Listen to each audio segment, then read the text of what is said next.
Augustine looks inward to the human mind and asks whether the way we think, know, and love carries a faint echo of the God in whose image we are made.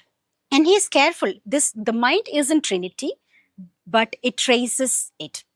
How can human faculties such as memory, understanding, and will help us to understand the mystery of Trinity? Of course, Augustine in his writing De Trinitate, or the Trinity, he is trying to understand, of course, as Anselm has already mentioned, faith-seeking understanding. So the belief comes first, and then Augustine is trying to articulate that the faith, that has emerged out of his encounter with Christ, and also he himself would say, "Credo ut intelligam," that I believe in order to understand. So that's the only way that in order to understand this God who is a transcendent being, we have to rely on the analogy, the metaphors that are available to us.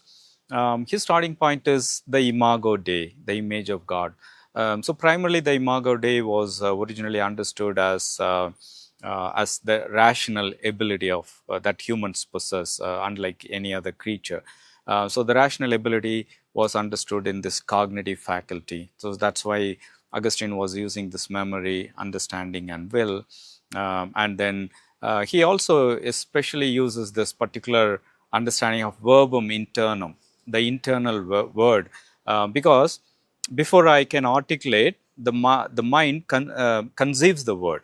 So it happens automatically, and then only the word is uttered. So before the logos would be incarnated, Augustine would say the word was begotten or generated eternally in the mind of God.